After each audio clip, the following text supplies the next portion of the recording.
వాహిని media ప్రేక్షకులకు నమస్కరిస్తూ ఈరోజు దోమలు మన మీద దాడి చేస్తేనే దోమల మీద ఎలా దాడి చేయొచ్చో నేను చెప్తాను. కానీ కొంతకాలం గతించేటడికి ఎరువులు పురుగు మందులు వచ్చినాయి. నా చిన్నప్పుడు ఎరువులు పురుగు మందులు లేవు.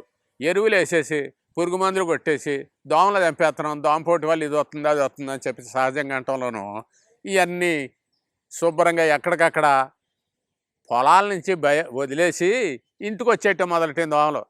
ఇంట్లో పురుగు మందులు కొట్టరు కదా, ఎవరో కూడా ఎరువులు వేయరు కదా, అది జాగ్రత్త కోసం ఇక్కడికి వచ్చేసి ఇక్కడ వాళ్ళని కొడతాం మొదలెట్టాయి. కానీ మాకు అర్థమైంది ఏంటంటే, చిన్నప్పటి నుంచి నువ్వుల నూనె కానీ కొబ్బరి నూనె కానీ ఆముదం కానీ ఒంటికి రాసుకొని ఉండేటటువంటి వాళ్ళకి దోమ సాధారణంగా కుట్టదు, రాదు. ఇంకొకటి నూనెల్లో ఉండే చమత్కారం ఏంటో తెలుసా?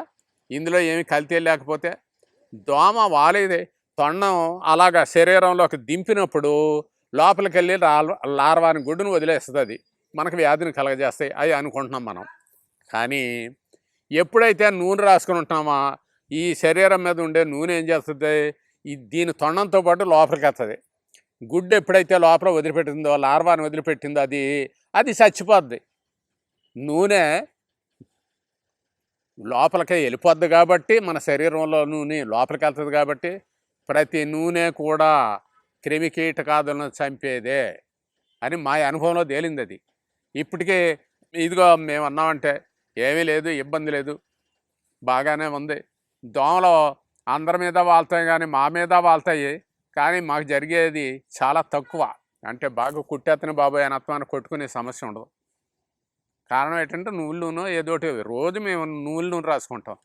నేను ఇప్పుడు అడిగేది ఒకటే, నువ్వుల నూనె ఎంతమంది రాస్తున్నారు, లేదా కొబ్బరి నూనె ఎంతమంది రాస్తున్నారు? స్త్రీలు కానీ పురుషులు కానీ యువకులు కానీ పెద్దవారు కానీ. మరొక విషయం ఇక్కడ గుర్తుంచుకోవాలి, రోజు నూనె రాస్తూ ఉంటే ప్రతి జాయింట్లోనూ కూడా ఆయిలింగ్ అవుద్ది, నొప్పులు ఉండవు. ఇప్పుడు నాకు 83 ఏళ్ళు పైన 84 దొరబడుతున్నాయి. ఇంకో 2 నెలల్లో 84లోకి వెళ్ళిపోతాం. అయితే మోకాళ్ళ నొప్పులు లేవు. ఎందుకు లేవే అంటే ఇదే అనుకుంటున్నాను నేను అనుకునేది ఇది. శుభ్రంగా రోజు నూనె రాసుకుంటూ ఉంటాం.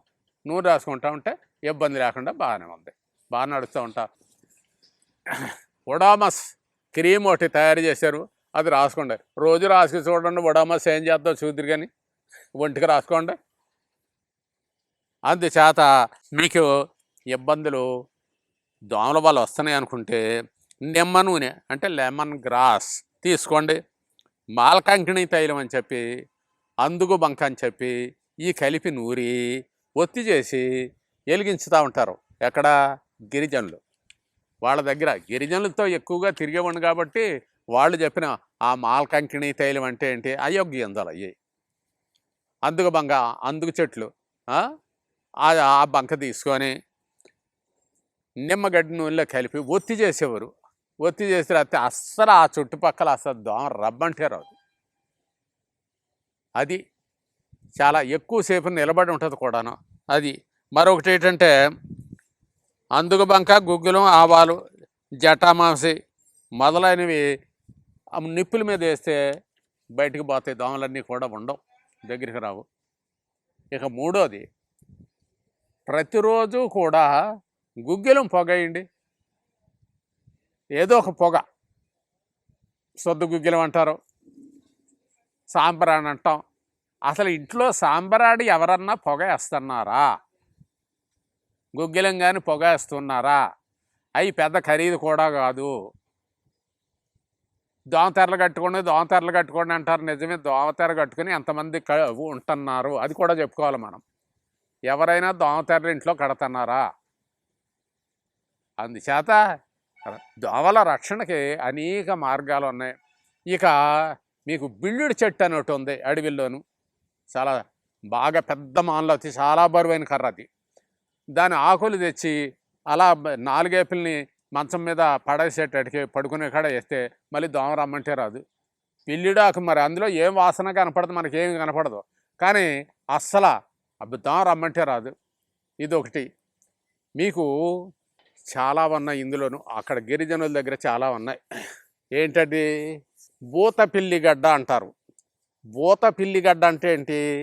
మహాసువాసనగా ఉంటుంది. అడవి పిల్లి, బూత పిల్లి అనేది బాగా దండిగా ఉంటుంది. అనేక పక్షులను తింటుంది, గుడ్లు తింటుంది, మాంసాహారిది. అది మలం వేస్తే విపరీతమైన సువాసన వచ్చేస్తుంది.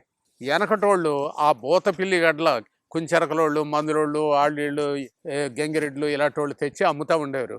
ఏదో ఒక కథని బియ్యం ఇవ్వండి, బూత పిల్లి గడ్డ వచ్చింది ఇస్తామా అని చెప్పి.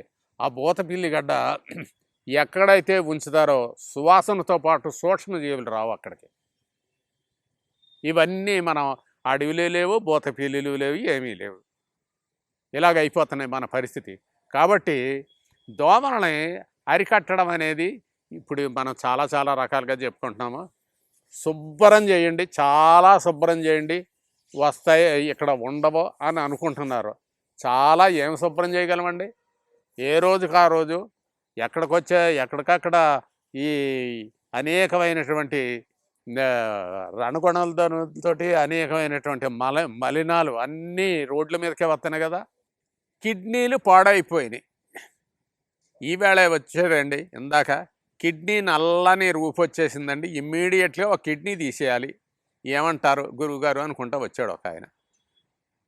ఏమండి, ఏ కారణం చేతైనా ఒక చెంపమ్మట నలుపు రంగు వస్తూ ఉంటుంది మనకి దవడ. అంటే ఈ దవడ కంప్లీట్గా ఎముక గట్ట తీసేస్తామా? ఆధునిక శాస్త్ర ప్రకారం వాళ్ళు చెప్పిన ప్రకారం తీసేద్దామా? తీసేయటానికి ఒప్పుకుంటారా? మరి కిడ్నీ కొంచెం నలుపు రంగు వస్తే నష్టం ఏంటి? నేను అడిగాను, బాబు నీకు ఏమైనా నొప్పులు ఉన్నాయా? లేవండి. మరి ఎందుకు వెళ్ళావు? ఏమనంటే ఒక పొట్టలో కొంచెం నొప్పిగా ఉందని వెళ్తే నీకు ఇమీడియట్గా కిడ్నీ పాడైపోయిందయ్యా, ఓ పక్కన తీసేయాలి, నల్ల రంగు వచ్చింది, ఇదిగో చూడని చెప్పి ఇచ్చారండి. ఏమిచ్చారు? ఎక్స్రే తీసి ఇచ్చారు. ఇక్కడ తమాషా ఏమిటంటే, ఎక్స్రేలు కానీ లేకపోతే బ్లడ్ రిపోర్ట్స్ కానీ ఇంకోటి కానీ కోడ్ లాంగ్వేజ్లో ఉంటుందండి. కోడ్ మీరు అమెరికా నుంచి వస్తువులు తయారైనవి లేకపోతే ఇతరత్ర పెద్ద పెద్ద కార్పొరేట్ సంస్థల్లో ఉన్నటువంటి వస్తువులు మనం కొంటున్నాం. కొనుక్కునేటప్పుడు ఇదిగో అదేదో ఎలక్ట్రానిక్ ఒక చిన్నది లైటర్ పెట్టి ఇలాగ అనేటటికి ఆ లైటింగ్ వెళ్ళి అక్కడ ఏదో కోడ్ లాంగ్వేజ్లో ఆయనకి తెలుస్తుంది, ఇంత ధర అని ఎత్తాడు, దాని మీద ఎంత ధర ఉంటుందో ఎవరికి తెలియదు. ఆరోగ్యం కూడా అలాగే కోడ్ లాంగ్వేజ్లోకి వెళ్ళిపోయింది. ఇది పెద్ద విశేషంగా బాధపడాల్సింది. ఆరోగ్యం ఏదేంటి అటువంటి సమస్య అండి. మీకు తలనొప్పి ఉందా, ముక్కు నొప్పి ఉందా, కంటి నొప్పి ఉందా, నోరు నొప్పి ఉందా, శరీరంలో ఎక్కడన్నా నొప్పులు ఉన్నాయంటే ఎక్కడా లేవన్నాడు. ఇక ఏం చెప్పాలి? ఎక్కడా లేవన్నప్పుడు ఎలా చెప్పినాయి ఆ యంత్రాలు? నొప్పి లేకుండా యంత్రాలు చెప్తాయా? లేదు. ఏంటంటే మీకు ఇది వరకు ఎపిసోడ్లో చెప్పాను, ఒక డాక్టర్ చదివే కుర్రోడికి చెయ్యి తీసేశారు, చెయ్యి మాల్యుడు అయిందని, ఇక్కడ మా చెయ్యి దగ్గర అయిందని, ఇది ఇమీడియట్గా నీకు అర్జెంటుగా తీసేయకపోతే చచ్చిపోతావు అని చెప్పారు అన్న. ప్రతిదీ అలాగే చెప్తున్నారు. ఎందుకు చెప్తున్నారు? ఎందుకంటే అంత చెప్తున్నారు? అందరు డాక్టర్లో తప్పు అన్నాను నేను. చాలా మంచి డాక్టర్లు ఉన్నారు ఇంగ్లీష్ వైద్యుల్లో కూడా. బాబు ఈ చిన్న ట్యాబ్లెట్ 4 రోజులు వాడుకోవయ్యా, ఏం పర్వాలేదు అని చెప్పేవాళ్ళు ఉన్నారు. కాబట్టి ఇటువంటివి కాకుండా ఆధునికంగా కోట్లు, 4 కోట్లకి 5 కోట్లకి ఒక సీటు కొనుక్కొని, లేకపోతే 80 మార్కులకి 70 మార్కులకి 60 మార్కులకి కులాల వారీగా సీటులు తెచ్చుకొని రకరకాలుగా, ఇలాగంటే నేను కులాన్ని వ్యతిరేకిస్తున్నట్టు లేకపోతే వాళ్ళ తెలివితేటను వ్యతిరేకిస్తున్నట్టు కాదు. కానీ నేను చెప్పేదొకటి, బాగా తెలివితేటలున్నా 99 మార్కులు తెచ్చినోడికి సీటు రానప్పుడు 30 మార్కులు 35 మార్కులు అత్యవసరోడికి ఎలాగో సీట్ వస్తుందండి? కుల దౌర్బల్యం కాకపోతే. ప్రభుత్వం చేయాల్సిందే తెలివైన పిల్లలని తెలివైన పనులకు ఉపయోగించాలి, తప్పదు అది. ఇక మరి అయితే వీళ్ళందరూ కూడా ఎప్పుడు ఇలాగే ఉండిపోవాలా అనేది ఉండమని నేను. ఆర్థిక సాయం చేయండి, చదివించండి, బాగాను డిటైన్ చేయండి.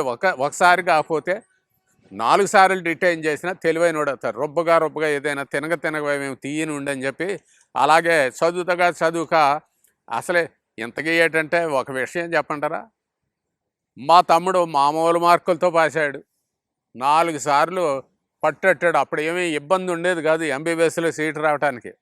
4 సార్లు రాసిన తర్వాత వచ్చింది. అంటే అప్పుడు వయసు నిమిత్తం లేదు, ఏమీ లేదు. అప్పుడు డిమాండ్ పెద్దగా లేదు ఎంబీబీఎస్కి. వచ్చింది సీటు. ఇప్పుడు వచ్చాక వరల్డ్ ఫేమస్ డాక్టర్ అయ్యారు. కారణం ఏంటి? ప్రయత్నం. మన ప్రయత్నం చేస్తే అలాంటి వాళ్ళు చాలామంది ఉంటారు. మా తమ్ముడని గొప్ప చెప్పడం కాదు, మీలో కూడా చాలామంది అటువంటి వాళ్ళు అంతకంటే గొప్ప వాళ్ళు ఉంటారు. అందుచేత మీకు ఒక చిన్న విషయం చెప్తాను ఈ ఉదాహరణగాను. ఒక చాలా పెద్ద సైంటిస్ట్ ఉండేవాడు, న్యూటన్ అని చెప్పి. ఐజాక్ న్యూటన్ గారు రోజు ఖగోళ శాస్త్రం మీద చాలా చెప్తూ ఉండేవాడు. ఎక్కడికైనా మీటింగ్కి వెళ్ళాడు కూడా వాళ్ళ డ్రైవర్ కూడా వెళ్తూ ఉండేవాడు. రోజు ఏంటంటే గురువుగారు ఒకే విషయం మీద ఇలాగే ఇన్నిసార్లు చెప్తారు. అదిగో అక్కడ బ్లాక్ హోల్స్ ఉన్నాయి, ఇక్కడ ఇవి ఉన్నాయి, అక్కడ ఇవి ఉన్నాయి, పాలపంతలు ఉన్నాయని చెప్పి ఇలా చెప్తారు. రోజు అదే కదా ఏంటి అనేది. ఒరే బాబు, నేను డ్రైవర్ సీట్లో కూర్చుంటాను, నీ డ్రెస్ నాకు ఇయ్యి, నా కోటు ఓవర్ కోటు వేసుకొని నువ్వు ఉండు, మన ఇద్దరం ఎత్తు ఒకటే కదా. న్యూటన్ అంటే ఎవరో తెలియదు, వెళ్ళేది కొత్త ప్లేస్కి వెళ్తున్నాము, అక్కడ వాళ్ళు నువ్వు మాట్లాడు అంటే ఓసి అది ఎంత అంటే చాలా ఈజీగా చెప్పగలను అన్నాడు. సరేలే అని చెప్పి అక్కడికి వెళ్ళారు. వెళ్ళిన తర్వాత డయాస్ మీదకి వెళ్ళి మాట్లాడడం మొదలెట్టారు. సహజంగా ఖగోళం గురించి తెలిసింది తనకు చెప్పింది అలా చెప్తున్నాడు. అందులో ఒక ఆయన వేసి గుబుకుని ఏదో ప్రశ్న వేసాడు. ఈయనకు అర్థం కాలేదు. ప్రశ్నలకి ఎలాంటి జవాబులు చెప్పాలి, ఎటువంటి ప్రశ్నలు అడుగుతారో ఎదుటోళ్ళు తెలియనప్పుడు ఈయన ఏం చేశాడు, అబ్బే ఇంత చిన్న విషయానికి నేను చెప్పాలి, మా డ్రైవర్ చెప్తాడు, ఒరే బాబు ఇలాగొచ్చి ఇక్కడ కూర్చొని చెప్పు అన్నాడు. ఎంత తెలివైనాడో చూడండి ఆ డ్రైవరు. అసలు న్యూటన్ తోటే చెప్పించాడు అసలు విషయాన్ని. అలాగా చాలా విషయాలు ఎలా ఉంటాయంటేనండి, పెద్ద పెద్ద డాక్టర్లు ఉంటారు, చిన్న వాళ్ళు ఉంటారు. మన గురించి మనం ఇదేం అనుకోక్కర్లేదు. మంచి ఉంటుంది, చెడు ఉంటుంది కాలంతో పాటు. అలాగే ఆరోగ్యం ఉంటుంది, అనారోగ్యం ఉంటుంది మన జీవితంతో పాటు అని నేను చెప్పేది ఒక్కటే చెప్తాను, భయపడనవసరము లేదు. మీకు ఒక్క మాట చిన్నది చెప్పి ఈ ఎపిసోడ్ ముగింతాను. ఏంటి, ఎక్కడికి వెళ్ళినా బాబు నీకేమీ పర్వాలేదు, నీకు తగ్గుతుందా లేదా, ఇదిగో చూడు తగ్గుద్ది, చాలా బాగా అబ్బాయి నేను ఎక్కడికి వెళ్ళినా తగ్గదని చెప్పారండి డాక్టర్ గారు. లేదు బాబు, 24 గంటల్లో నీ బాధలన్నీ పోతాయి, నువ్వు చాలా హాయిగా ఉంటావు. అలాగ అనేటప్పటికి అతను నిజమేనంటారు, తగ్గుద్దంటారా అన్నాడు అనుకోండి, తగ్గిపోద్ది. కారణం ఏంటి, అప్పటి నుంచే కణాలు పుడతాయి, తగ్గించే కణాలు. ఎప్పుడైతే నువ్వు నమ్ముతావో తగ్గించుతుంది నా బాధలు, నా వ్యాధిని అని అనుకుంటావో, అప్పటి నుంచే తగ్గించే కణాలు పడతాయి. ఇది సైన్స్ చెప్పమాట, యద్భావం తద్భవతి. వీడియో కనుక మీకు నచ్చినట్లయితే లైక్ చేయండి, షేర్ చేయండి. మరిన్ని వీడియోస్ కోసం మా ఛానల్ని సబ్స్క్రైబ్ చేయండి. మీ అభిప్రాయాలు మాకు కామెంట్స్ రూపంలో చెప్పండి. మరిన్ని వీడియోస్ కోసం మా ఛానల్ని సబ్స్క్రైబ్ చేయండి.